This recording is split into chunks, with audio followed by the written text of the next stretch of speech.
Les gâteaux du chef présentent la pâte à choux. Pour une pâte à choux, on commence à préparer le craquelin. Pour le craquelin, il nous faut 40 g de beurre à température ambiante,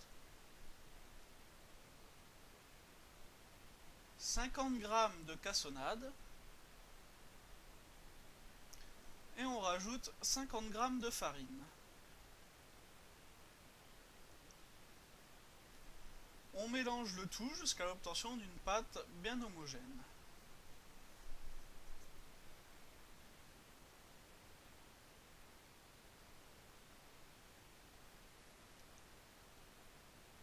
Une fois la pâte bien homogène, on prépare 2 feuilles de papier cuisson.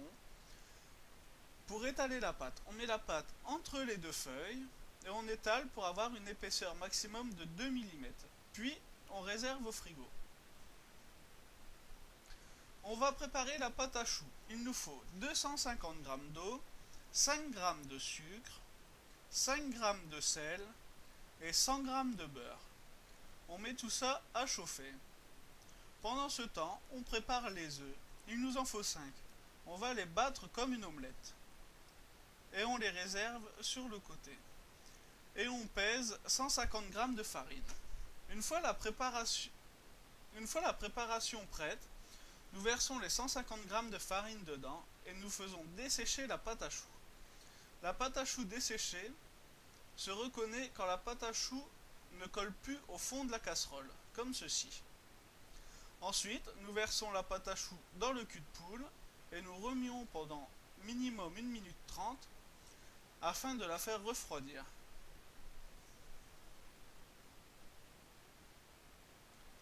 Une fois la pâte refroidie, on commence à incorporer les œufs, un par un. On mélange doucement au début pour pas éclabousser, puis après on va un peu plus vite. Là on voit que la pâte à choux n'est pas encore bonne, elle ne fait pas un filet. Donc on rajoute encore quelques œufs.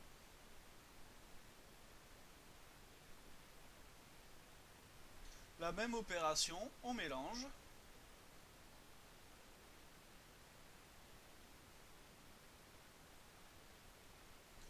Et on rajoute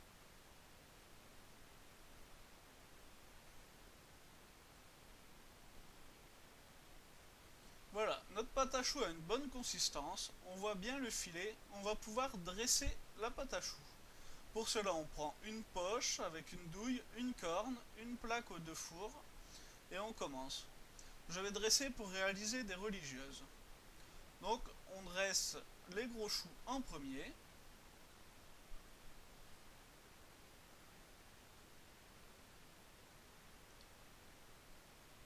Voilà. Et on va s'attaquer aux petits choux.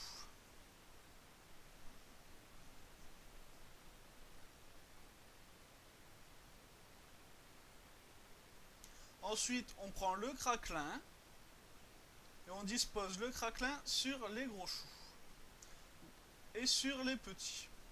Donc, je vais vous montrer la différence entre une pâte à choux avec craquelin et une pâte à choux sans craquelin.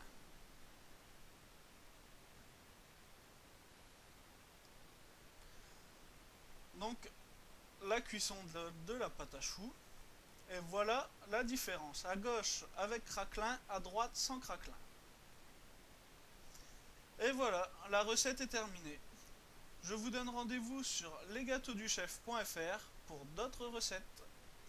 Donc voilà, une petite astuce pour la cuisson de la pâte à choux. Il faut préchauffer son four à 250 degrés avant de commencer sa pâte à choux.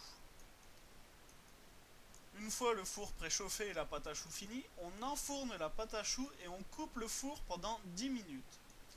Puis on rallume le four en le mettant à 160 degrés et on laisse 20 minutes à une demi-heure selon la taille des pièces de la pâte à choux.